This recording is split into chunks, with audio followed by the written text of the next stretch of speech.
All right, y'all, we're back with Sharita for part 2 of our episode. Clearly, we had a lot to go over, so you get 2 weeks of us. Yeah, I heard that you got a warden that's not too happy with you too, right? I got a lot of people that aren't too happy with me. No, she's not real happy with me. She apparently took I was in the People magazine like a week ago, and she apparently took it in her meeting and said, "This is what white privilege is," and like ripped it up. Yeah, she's not happy at all. But has your mom, well, I'll speak about what I think from the time that I was there. Has she experienced that too, or in a different way, more subtle? So she has experienced in a more subtle way of like, I know when she had first got there, she called me and was like distraught because one of the COs had locked her in the cafeteria. And Noni, I think, she was like, oh, the hell with him. She was like, because she was with her. Because I think mom was waiting to get food. Noni, I think, was in the medical line. Okay. And so mom like didn't want them to put the food up before she was able to get her food. So mom waited. And then I guess they got pissed off, the CO did, and literally locked her in the cafeteria, her and Noni. And it was that old guy that's just the one that I know who you're talking about. Yeah, locked her in the cafeteria. And luckily that girl was there because mom had just gotten there, So, I mean, she would have found her way out, but like just stuff like that. But then they, just with her emails, they screw with those that like we get them every few weeks. Like they're not coming directly to us. And then within her mail, they're messing with that too because someone that works there had come to her and notified her of a situation that had occurred. And so it's just like small stuff like that. Okay. Dad's is more like in your face, deliberate raids, trying to, I mean, they literally yesterday went in and took his underwear, all of his underwear, all of his food from commissary because he doesn't eat from that chow hall. He eats his commissary. Like, that's all he eats. And the warden allegedly said, we're going to make a believer out of him. Let's see how long he goes. But at Dad's place, it's more deliberate. More blatant. And, like, but the stuff that goes on there is... y'all's place, there's not really there's 1 or 2 correctional officers for all the women, and then at Dad's there's more. But when you start exposing all this stuff, and when I've got these people on audio saying, oh shit, because I guess they like went through a raid and they called a guy on a cell phone, so they confiscated the cell phone. And I literally have them on audio recording saying, did you get the pin? Did you get the pin to the phone? And the other CO was like, damn it, no. He was like, he locked it before I could. And the guy goes, well, shit, this means we can't sell it now. So literally these correctional officers are selling cell phones, and so because I out it, they get, But all the guys there, when I tell you, all these family members and these guys that come, they're like, keep doing it. Like I go to visits and they're like, keep doing it. Keep doing it until someone holds them accountable. Nothing's going to happen. Yeah. But even just like the conditions, like where y'all, it's awful. Like I even just know where we go to visit. Yeah. And that's the nicest part of the whole building. Oh yeah. And the heat. What was that like? Because when I said there was no heat or there was no air conditioning, I'm a liar. Oh no. There's no air conditioning and it's hot in Kentucky and I'm from the South. I mean, I'm from North Carolina, not Florida, but it's still I can bear decent amount of heat. It's so hot, like sweltering. I remember there were days we literally, we had a little fans, and obviously, if you can get more than one fan, if someone's leaving and you can buy a fan off of them or get an extra one for commissary, we're literally just sitting in the bed with the fans, like almost to the point where you didn't even want to move. So when Julie and I worked in the catering, in the culinary program, one of the benefits of being in the culinary program was the training center had air conditioning. So that gave you a little bit of relief, leave in the morning, go at least just be in some air and then go back in the evenings when it's cooling off a little bit. Yeah. Well, I remember at one point Mom said like a ceiling fell in. It may have been after you left or whatever, but like I think it was maybe on the third floor or something. No, I was going to say, well, I remember. It was where all the old, I hate to say this, but like where all the old ladies were. Okay, so down in the Met Alley. Met Alley. Yeah. Their ceiling fell. So whenever I was there, one of the pipes in the walls had busted and had just flooded the room next door to me. And it's asbestos a lot of in those walls. And so they had gone in there and taped it up and put plastic everywhere to make sure that kind of conceal it off, but we're still in the hallway. You're still breathing in all of that. We're still there. And what people don't realize is where that prison is, it was an old poppy field.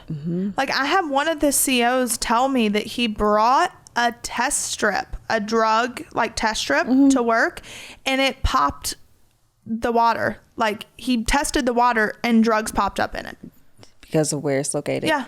Well, the facility itself used to be a drug rehab. It was like a old school. They tried like a lot of different like experiential drug treatment in lieu of going to prison for a lot of individuals who were looking at prison time that may have had some kind of addictions. They were there doing like experiential drug treatment. Yeah. So that's the thing is no heat. No heat. No air. Well, it's heat. Well, there's it's heat. There's it's heat. Yes, no air. There's heat. There's no air.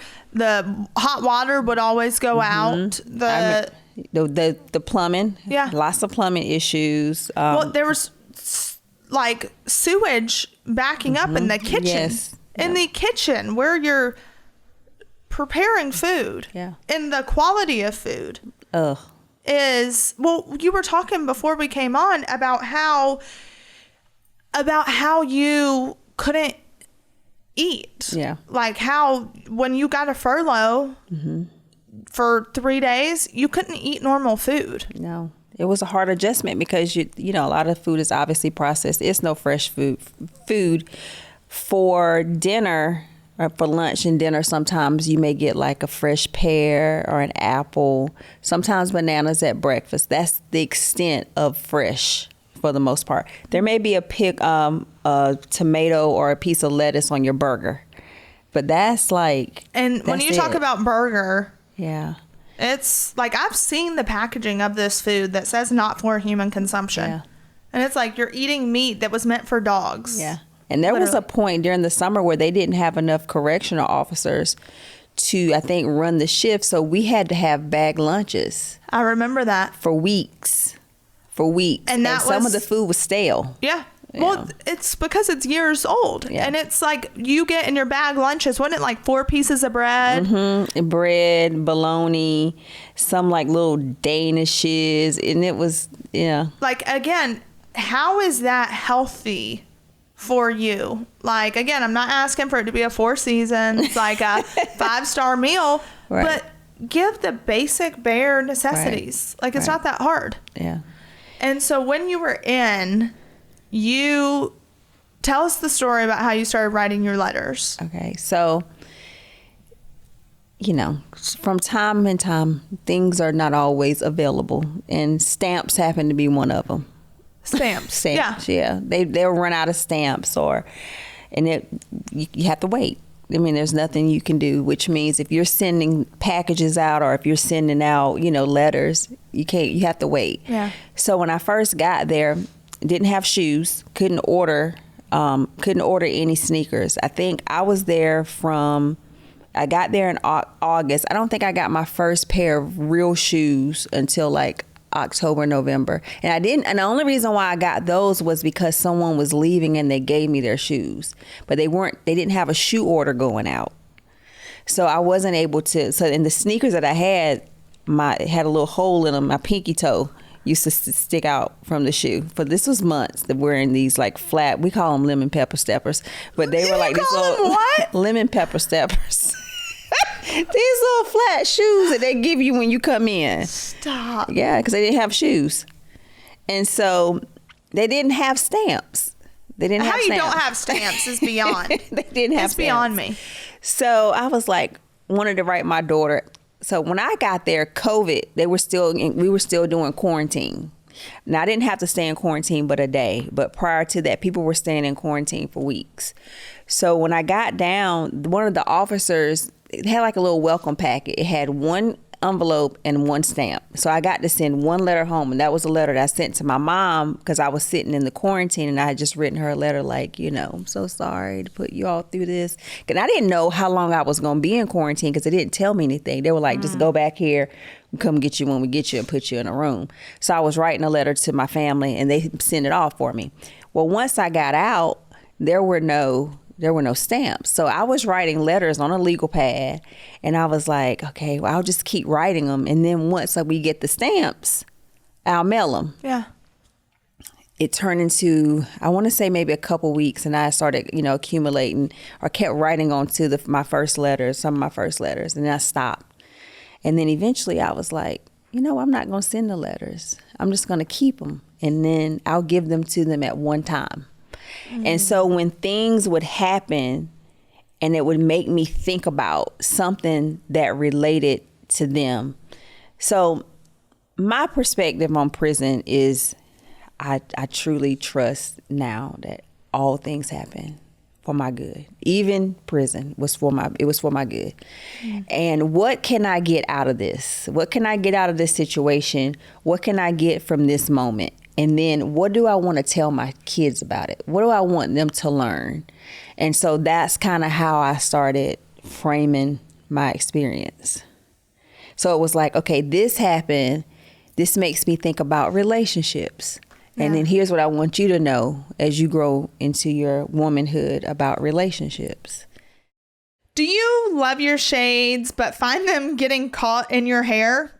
Yeah. Frustrating. If you're a girl, you know this feeling all too well. Those days are over thanks to Shady Rays. Their best-selling tangle-free collection has nose pieces specifically designed to avoid any snags in your hair. This way, perfectly styled hair remains perfect. Shady Rays offers all the iconic styles from the aviator to cat-eye design frames, so you're bound to find the perfect pair to match every outfit. Shady Rays has saved the day because I get so frustrated when my hair gets caught in my sunglasses. That's just enough to just put a whole damper on your day. Here's the best part. They actually have the best protection program in all eyewear. Life happens and Shady Rays gets it. Whether you drop them, break them, or they mysteriously disappear, their lost and broken protection has you covered from day one. Plus, if they're not the perfect fit, no worries. You can exchange or return them for free within 30 days. It's risk-free shopping with fast personal support. With over 300,000 five-star reviews, that's a lot of happy customers. So start shopping for your next pair of sunglasses today and see why Shady Rays is the go-to choice. Exclusively for our listeners, Shady Rays is giving out an amazing deal for the season. Head to shadyrays.com with code UNLOCKED35 for 35% off their premium polarized sunglasses. Snag your shades and get ready for the summer sun. Can you guess how many times you've probably tried the latest diet craze? Well, for me, I've lost count. I try diet after diet after diet. And the more you yo-yo diet, the more stubborn your fat gets, and then you're screwed. It's not about willpower. You've willed yourself through enough brutal diets and workouts. It's probably genetics, and the doctors at Sono Bello can help determine if your body's problem areas are genetic. Wherever you have stubborn fat, diet-resistant fat, and inches, Sono Bello's micro laser fat removal technology removes it for good in one comfortable visit. Those stubborn inches around your tummy are gone. Muffin tops, side fat, gone. Even saggy, loose skin, gone permanently. All that's left are the beautiful natural curves you've been hoping to get. Warm weather is almost here. Now is the perfect time to visit Sono Bello and get your goal body in time for swimsuit season. Micro laser fat removal is the permanent solution, and Sono Bello doctors are the experts. Schedule your free consultation now and you'll get their best offer of the season. sonobello.com/unlocked. That's Sono Bello, BELLO hbo.com/unlocked. So I have one from November 13th. Okay. 2022. And then look, I'm scared. Look, then one from March 12th, 2023. Okay. There's a few. Yeah. Let me pull up. I want you to read it though. Okay. Let me see. Which one is it? November 13th, 2022? Yeah. But you can read whichever one. Because I may have done some edits to this since I sent it to you. But this one's to Vanessa. Yeah. And it says, as the morning light broke, you were the first thought on my mind today. I glanced over at my board and I saw your picture, a beacon of your radiant smile that I miss so much. How I yearn to hear your angelic voice. Good morning, because that's how she always speaks. Again, and to be greeted by your embrace. I confess, I haven't called you as often as I should. And when I do, you're often caught up with your friends. It warms my heart to see you forming connections with people your age. And I recognize that it must be challenging to live with two elderly folks and navigating the age gap with your older sisters. In essence, your childhood resembles mine, an only child. And when I can recall my own childhood, I remember feeling very lonely. But that's not the only thing we have in common. We are both fatherless daughters. Yes, your biological father is alive, and occasionally he comes into your life. However, neither one of us had them present in the home. Our stepdads assumed the role of the male figures in our life, and I was fortunate to have a loving stepfather who was present and attentive. But unfortunately, the passage of time has taken a toll on his health, and although you've had this privilege of experiencing only a fraction of the man I had, at least he was there. Much like many other men, your stepdad focused on providing for the family, and as a result, his physical presence has been less than available to you. Of all the things I wish to provide you in this life, this is the one thing I could never give you. It's also something I know you've longed for. I can see it in your eyes when the other girls have their visits from their dad. I can also sense it when you finally do get to see your dad after a long absence. And speaking of your dad, it breaks my heart to even have to write these words, but I know that one day you will learn the truth. In just a few days, we will learn the length of your father's absence. This time, not voluntarily, but because he will too be sentenced to federal prison and begin his incarceration in the coming weeks. And if our suspicions are correct, his sentence will be rather lengthy, which means he will not be present for several of your formative years. And as I write this, my heart is heavy with pain and guilt and disappointment, and I'm disappointed in the choices that I have made over the years. Choices in relationships, choices in my behaviors within those relationships, and choices that I have left you fatherless. I fear that one day you will resent me, and I dread the possibility that you will be angry when you learn the truth, and I'm afraid that your innocence and carefree spirit will be shattered. I'm afraid that you will be hurt when you realize that I lied to you. Yes, you are reading that correctly. I lied. I didn't tell you like your father did, but I am incarcerated. No, I'm not away at work, and I am away because of a crime that I committed with your father, and I'm serving a sentence of 22 months because of it.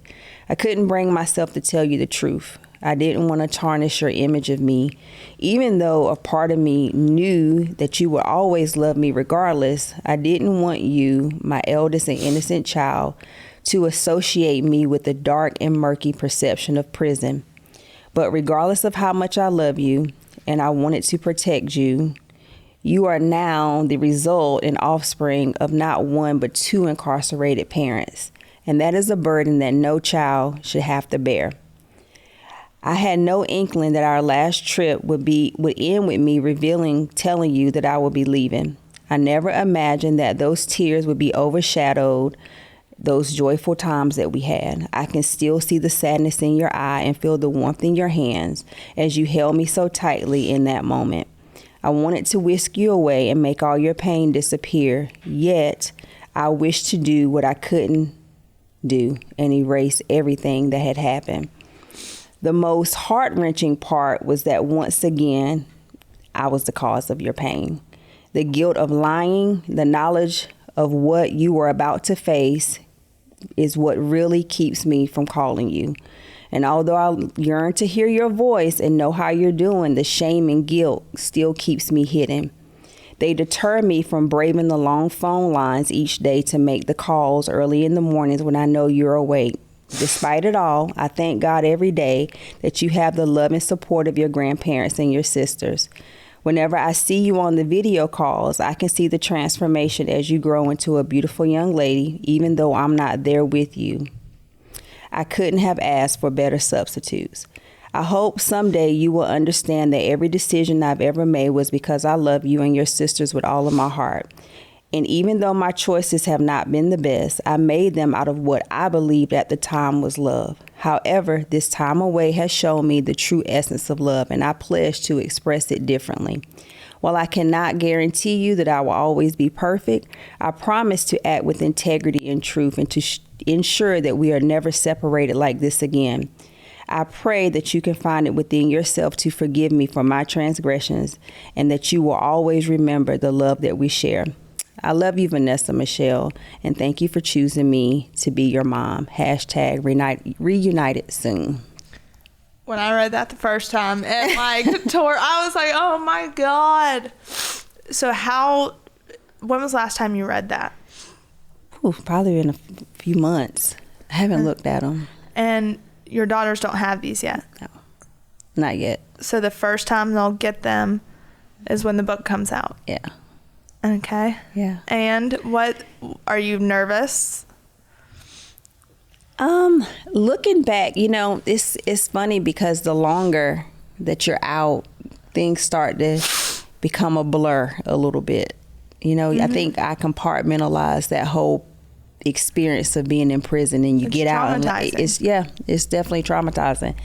And so when you read it, like when I was picking it up, I could feel my heart like palpitating a little bit, because I started thinking back to like sitting outside in that pavilion writing those letters and just thinking about like it's so many dynamics and layers, because you're in there and you're not dealing with some of the things that you all have to deal with. Mm-hmm.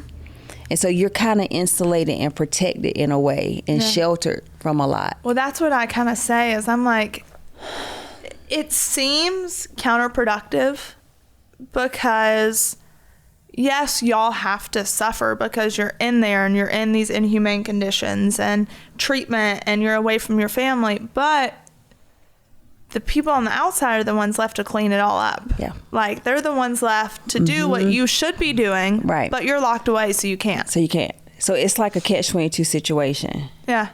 On the other side of that, too, I often tell people I was incarcerated before I ever got to prison.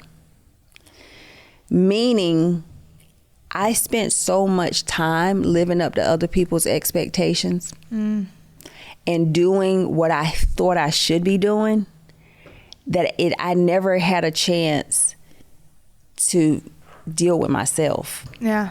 And so prison gave me the chance to just get quiet. Just get quiet. Because I don't know the last time I was quiet. Like, I have been a mother for almost over half my life at this point. I was somebody's wife, I was a mother, I was a daughter, I was and I was just running. Yeah. Until, I hit the wall and it was just time to sit. This episode of Unlocked is brought to you by Progressive Insurance. You chose to hit play on this podcast today. Smart choice. Progressive loves to help people make smart choices. That's why they offer a tool called Auto Quote Explorer that allows you to compare your Progressive car insurance quote with rates from other companies. So you can save time on the research and you can enjoy savings when you choose the best rate for you. Give it a try after this episode at progressive.com. Progressive Casualty Insurance Company and affiliates, not available in all states or situations. Prices vary based on how you buy. Today's episode is sponsored by Acorns Early. April is actually Financial Literacy Month, and that is the perfect time to start teaching your kids the value of money. Acorns Early makes it easy with their Smart Money app and debit card for kids. If you've been following me or my family, then you know that I got custody of 2 kids when they were just 10 and 16, and I have needed as much help as possible along the way. And that's why I'm so excited to tell you about Acorns Early. Acorns Early is the Smart Money app and debit card for kids that helps kids learn the value of money. Parents can use the Acorns Early app to track their kids' chores and pay allowance automatically, while kids can set savings goals, take interactive learning courses about all things money, and spend what they've earned with their very own debit card. Acorns Early's Chores Tracker teaches kids that hard work truly does pay off.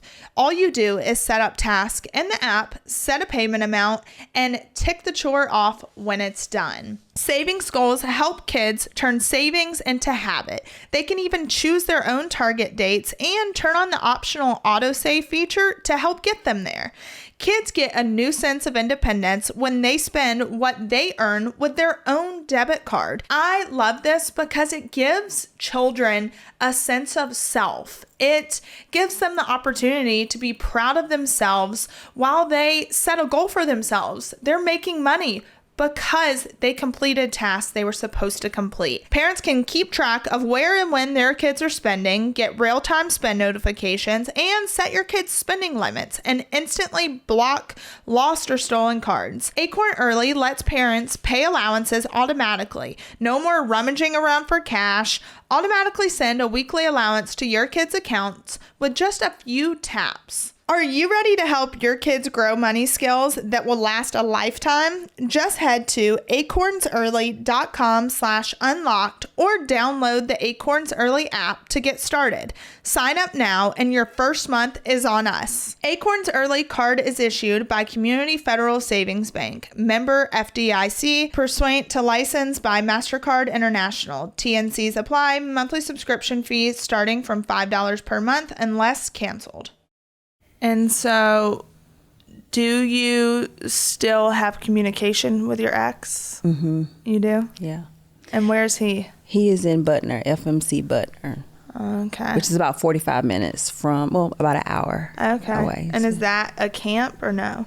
He's in a camp now. Because, you have to get under that 10-year mark to go to a camp. Well, Dad, by the grace of God. He always was at a camp? Yeah. Good. Because his sentence was how long? 12. So by the time he did his 85%, he was probably right at camp status. Yeah.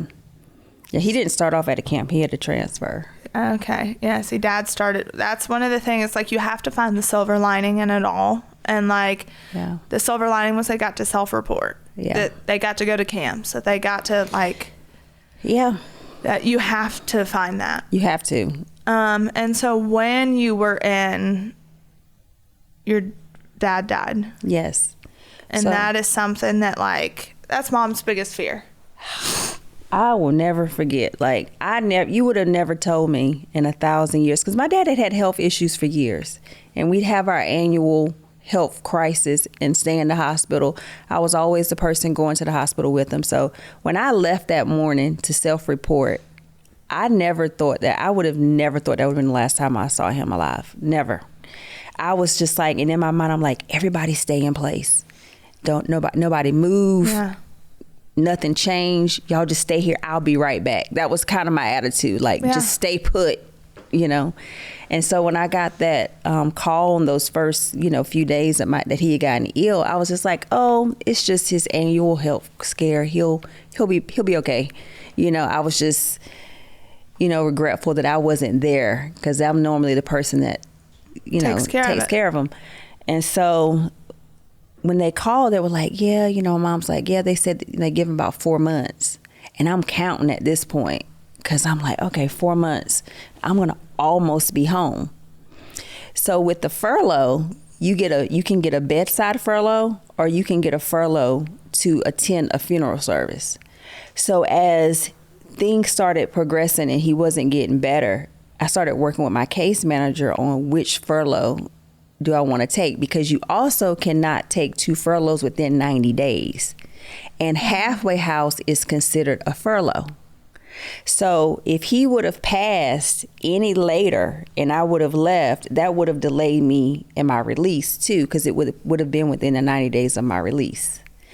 So then it was like, well, go ahead and take the furlough, the bedside, which means he's still alive, but the doctors, don't have a good prognosis that he's going to live. But by the time 4 months turned into 2 weeks, 2 weeks turned into, it was like a week later. And so I was able to take they gave me 72 hours. Which, the fact that they even gave you one. I was only the second person at the time who had gotten a furlough since COVID. It's just at a lot of, like a dad's facility. Doesn't exist. That warden will not give you a furlough. This one guy, his son was dying. Nope. Mother died. Nope. Child dies. Nope. Like, she doesn't do it. I remember when I got the furlough, there were women there whose children had committed suicide. There were people there whose husbands had passed. There were people there whose parents had passed, and they didn't get a furlough. Like I said, I was the second person. They had, I want to say, I don't remember, it was another lady. She had just come back from a furlough, and they said, we're kind of testing this back out. So you all need to be on your best behavior because you're going to set the precedence if we're going to continue to let the furloughs keep going. So she had just, I want to say it was her brother had passed, and they let her go. And then they let me go because of the distance from Tennessee to North Carolina. They gave me the 72 hours because of the flights and stuff. And so, And how was that? I think because of the overwhelming nature of my furlough, going home, because of the death, I really couldn't focus on the fact that I was free. Yeah. And then also in the back of your mind, knowing you're not really free. No. You're not really free. I do remember going through the airport. When I got ready to come back, the line at the airport was like, I remember pulling up at the airport, and when I walked in, the line was like long. I was like, oh my God, I'm not going to make this flight.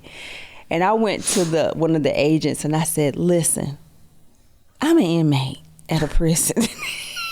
I was like, I'm not lying. Here's my Fed ID and here's my paperwork. If you don't get me back on this plane, the U.S. Marshals are going to come in here and get me. The lady was like, come on, ma'am. She rushed me through. And here I am in my grays, like the grays that I wore out from the prison. And I just remember I was so nervous, even being out. It's like you're kind of explaining what mom explained, like after she was sentenced and she had so much time to report, like, you're not free. If you do something, they'll come get you. They'll do that. Like, you're always living in the back of your mind. And that's why it's like when she got sentenced to 2 more years of supervised release, people are like, she's free. Why do you care? Anything attached to reporting, telling somebody where you are. If I travel out of town, I got to get permission. If I do I can't get credit cards. I can't buy anything. Like, anytime someone's dictating any of that stuff, you're not free. Exactly. No, you're not free. And supervised release is really just a ploy to bring you back. Yeah. So the longer you're on it, the worse it is. So when you got back, was it kind of like So my dad died in February, which was the 6-month mark. So it's almost like it split my sentence in half. So it's like I had done 6 months. I got this furlough. Well, let me tell you, Savannah, when I was on that furlough, I got my eyebrows. I went and got my eyebrows, microbladed. Yes. I did everything in the world that I thought that I could do within them 72 hours. I was like a whirlwind. That's why I think I couldn't even digest it, because between dealing with the funeral and everything, and then me trying to have a normalcy. Just let me do a little bit of something while I'm here. Yeah. When I got back, it was like, okay, finish strong. Like, this point, I'm like, I'm ready to go. Again, FSA, the credits, the halfway houses, all that stuff started going into play at this point. And did you have to go to a halfway house? I did. And? I stayed in the halfway house for 2 weeks. And then they put me on the ankle monitor. But when the FSA credits hit one morning, somehow they were off, and I got immediate release from home confinement. Wow. So I had more days banked up or something, and it ended up hitting. And again, how they don't. I don't even know how it was wrong. Because it's all ancient. Yeah. They're still working off systems I can't believe it. Yeah, there is no FSA calculator. There is no and there's no date that they apply from what I can see, because I'm still in some of the groups and stuff, and people are like, did the credits update? I'm like, they don't have that fixed by now. No, they don't. That is the craziest thing. So what would you say? So how long have you been out? It's this is a year and a half. A year and a half. Mm-hmm. So are you back to... Or what would you say was the hardest thing you dealt with after you came out? Was there PTSD of things? Mm-hmm. I put myself in therapy when I was in prison. I went to the psychologist part. I was like, hey, I think I'm probably going to need some therapy after all of this, because surely something's going to be wrong with me. That's what I was thinking to myself. You need to process this, And then when I came out, I continued to go to therapy. Let me. Also, too, psychology in a prison. Yeah, they were basically like, yeah, you're okay. I was like, no, I'm not. Yeah, it ceases to exist. Something has to be I need someone to talk to. There's no way that I was in this whole thing and I'm not having something. That's what I was thinking. Yeah. So I think the hardest thing was I had changed so much. Even if you talk to my kids, they're always like, Mama, you're so different. And I'm like, how? Yeah. And they're always like, you're just so calm. And you're just not high strung. It's because I think you learn a lot of patience, because everything is out of your control. Everything is out of your control. So you eventually just learn to surrender. Mm. And so now I think that I'm just kind of in a, whatever it's going to be, it is. And not in a laissez-faire that I don't have control or I'm not intentional about life, but definitely not as... The anxiety obviously is gone. Just the pressure that you live up under going through a federal case is enough to tear your mental health down. So just having that part taken away gave me a semblance of okay, I can breathe. Mm. But everybody says it. My friends, they're like, you're very quiet. I think I'm just more observant. Yeah, well, when you're in there, you have no choice but to be quiet. Mm-hmm. These correctional officers, they can come... raid your stuff. They can throw it all on the ground. They can talk to you however, and you just have to sit and take it. Right. So it comes to a point where you're just all right. Mm-hmm. And so I think some of that carries. Yeah. So I think that's the biggest adjustment is, I came back home, my dad had passed. So that was a huge change. I eventually got a divorce. That was a change. Relationships. So you realize people are resilient. Yeah. People are resilient. And life goes on. Mm-hmm. Life still goes on. Life goes on for you inside of the prison, and life goes on for the people who are outside too. And so I think, and it's not an out of sight, out of mind. Definitely not one of those. But people have adjusted. Yeah. My kids grew up. There's so many things they can do on their own now. Well, it's like when mom and dad come home, Grayson's not there. Grayson's in college. Grayson didn't know how to do anything. Mm-hmm. And then it's I had to show him, hey, you need to learn how to manage your money. You've got to walk into a bank. You have to, and he lives on his own is thriving. But when they went in, he was 16. He was still asking them, hey, can I do this? Can I do that? Mm-hmm. Can I? And when they get out, he's not going to be asking them. And that's going to be a change. Yeah. And so you have to adjust to the people that have adjusted too. Yeah. My friends adjusted. They didn't stop going to concerts and they didn't stop doing stuff because I was gone. Yeah. They kept going. And when I came back, I didn't necessarily fold back in. Because they had gotten used to me not being there. Not that they didn't miss me, but they got used to it. And I kind of got used to okay, I kind of like being by myself. I kind of like me, actually, you know, like, you know, so I changed. That's probably the biggest adjustment is like fitting a new me into an old world. And so that was like. Yeah. So what is your mission now? Oh my gosh, so many things that I have up here. So I can tell you some of the things that I've done so far. You know, I came out and TikTok was my platform. Like, okay, this is where I'm going to tell my story. And a part of me telling my story was I didn't want anybody else to tell it. I'm going to tell it myself. That's how I grew up. Tell it before somebody else Tell it can. before somebody. Get control of your own narrative. Yep. So here it is. This is, you know, whatever. And I also think that when you don't put as much heat on yourself, other people don't put it on you either. So whenever you're just like, oh yeah, I went to prison. They're like, I was in the Uber coming here, and the lady's like, so are you coming here for work, or are you coming for pleasure? And I was like, oh, it's for work. She's like, oh, what are you doing? And so I'm thinking she's gonna leave it there. Yeah. She's like, for what? I was like, oh, I'm going to do a podcast. Well, what's the podcast about? And I was like, oh my God. So I was like, do you know Savannah Chrisley? Oh yeah, I love her. And I was like, okay, so how do you know her? And I was like, I was in prison with her mom. And she's like, oh. I'm like, let's put it out there, you know. And sometimes I like the shock factor of it too. I like to say it. I'll have people call me still, and people like call me, okay, I'm calling for Julie Chrisley. I said she's in federal prison for the next 7 years. Try her there. And they're like, oh, I'll take her off my list. Yeah. Like, yeah. So then what can they do? Yeah. Once you know, kind of disempower them. Yeah. Then there's nothing. There's nothing. And so I kind of like it sometimes doing that. So TikTok, I spend a lot of time talking to people off TikTok. A lot of people who were reporting. And then from there, it's been building our business back, because that took a huge, you know. Yeah, it does. You have to start all over. I had to start over.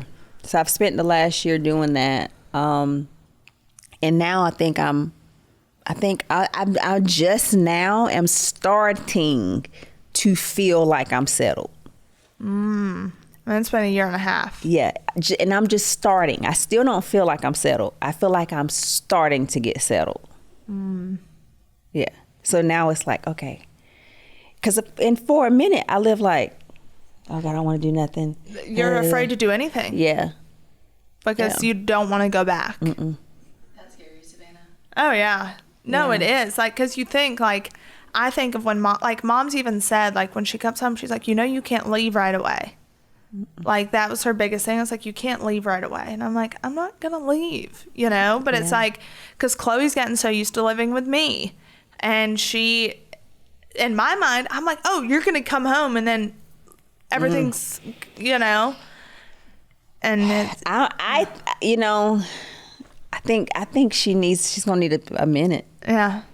That transition is not to be underestimated. The ruthlessness of your ego. Well, and trying to get your mind back to not feeling like you should be doing this. Yeah. And like also too, I can't, like, just the counts, like your 4 o'clock count, your 5, whatever the counts are that y'all have, and then you hear people walking down the halls with the keys banging, and the, like, I feel like that's stuff that would live for a long time. Yeah. Which is tough. Yeah. Like, you are happy for your freedom, but also it comes with you. And there's no reason why we should not be providing mental health treatment within these facilities of actual licensed good therapists that we're reintegrating you back into society. We're going to help you. We're going to talk to you. Like, the amount of people I've had to show how to use a cell phone have been in, they've probably been in a very long time. Yeah, to like use an iPhone. I had to teach a guy how to use an iPhone. Wow. And I'm like, whoa. Like, and I just think about how far technology's come since mom and dad have been in 2 years. Like AI. I was going to say AI. I'm going to say, you know what the 2 biggest shocks for me were? And it was a year. AI and eggs. Eggs? Yeah. The price of eggs? Yes. Yes. Yes. I came out, I was like, wait a minute, an egg? Like, was the egg? Like, I had to really think about it. Like, were eggs this high? No, they weren't. No. It was AI. The AI part, like, I had one of my friends, he was always like, oh, you get out this AI stuff. And I was like, what are you talking about? Because you just have no idea of what it is. And then I got out and I was like, oh, it does what? You know? And that was just like that 1 year, it had changed. That is crazy. Yeah. So I can't like. Yeah. Hopefully they're out soon, but I'm like, I'm gonna be teaching y'all everything. Like, it's gonna be a shock. Yeah. And two, I just can't. All I imagine is like mom and dad when they see each other for the first time. Oh yeah. 2 years. They haven't even spoken to each other. This on the TrueLink. This on the email, right? Yeah. And their emails are so delayed that you can't even have a conversation because you get it 7 days later. Wow. Because they're screening their stuff. Yeah. Yeah. And it's like, I don't know. But okay, so your book. Where can people find it? On Amazon. On Amazon. And the title. And then you can go to my website, freesharita.com. Okay. And there'll be a link there that they can do the pre-orders. Okay, perfect. freesharita.com. Yep. And the title of the book is Letters to My Daughters from the Inside.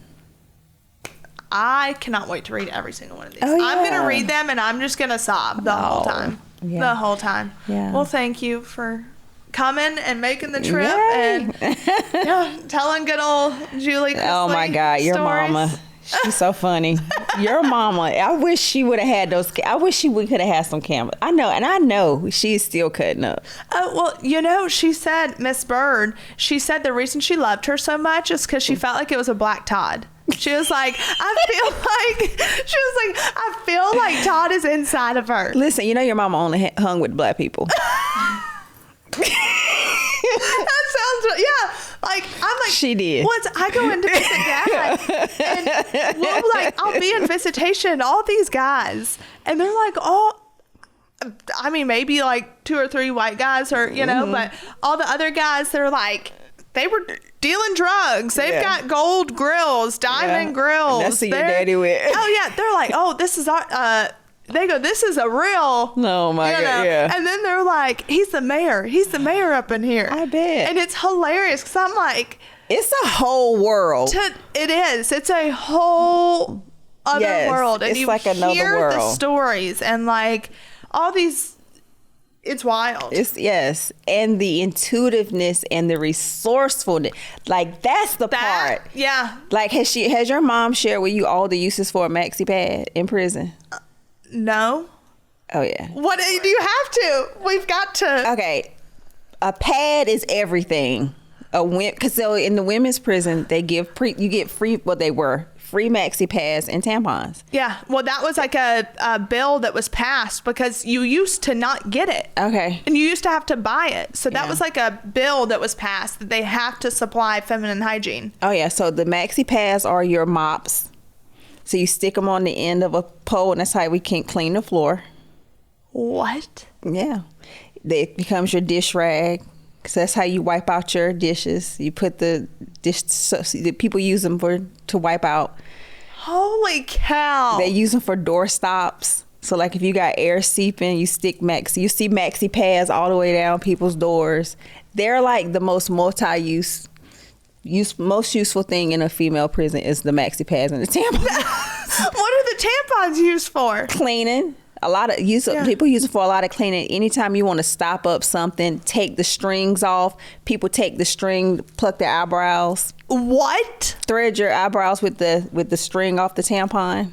That is crazy. Yes. Resourceful. Well, yeah, because they make their cheesecakes in mop buckets. Listen, the cheesecakes. I will tell you, I miss the cheesecakes. Okay, I have wanted to do like a YouTube series of like prison recipes and like you should all the things like, but get the actual commissary brand. You have to have the kefi because even for the cream cheese, aren't they little bitty things? No, or no? Well, they have. Oh, they're like little packets. They're like little like a little clear pack. You should, but they sell a lot of it in Dollar General. Okay. Some of the brands are in. You got to use the actual stuff. Because even when I was telling you when I came home for the furlough and I was trying to eat, I was going to the Dollar General looking for the stuff that was at the commissary, thinking like, I got to eat something because it was 3 days at this point. I was like, I got to eat something. So let me try to eat stuff that I'm familiar with. Yeah. It does not taste the same. Like the stuff that's like in a regular grocery store doesn't taste like the commissary food. No, because all the commissary food is old. Yeah, it's old. It's old. And you got to get like shebang chips. That heard they sell them on TikTok Shop. What? Mm-hmm. The shebang chips. Yeah, see, that's a whole... But that, again, you shouldn't be getting sick from eating normal, healthy food. No. Like, that's a whole other thing. Because your system has gotten used to that processed stuff. But I think that would be a cool... That we need to. When Mom gets out, we'll all be making we got to make a... Because she was making a dip. Your mom was making this dip. It was a dip. Was it like a buffalo one? It was like a buffalo. It was a cheese dip. It was some kind of cheese dip your mama had started making. She made a lot of crap. Yeah. She still... Your dad's not cooking? Or he's just... He's got people who cook for him. Yeah, I heard. I just didn't want to say it on camera, but yeah, I heard. Your mom was like, Todd ain't cooking. He ain't there a day. I said, I know.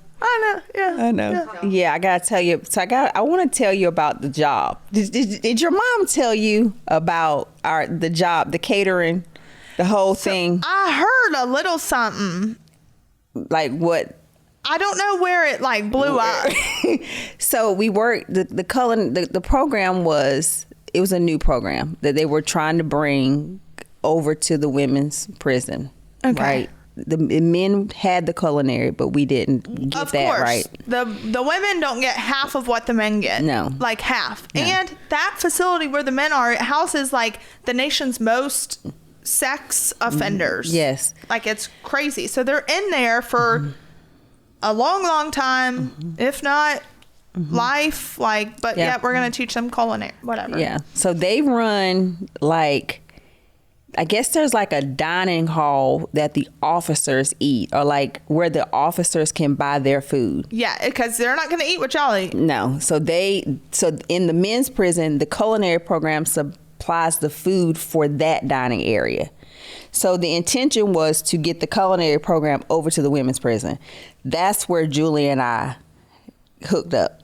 Okay. So the officer, she wanted Julie. It's like, soon as Julie got there, like because you got to realize we're in Kentucky, and Kentucky is close to Tennessee. So everybody knows you all. Yeah. Everybody knows. So, and I'm probably like, anyway.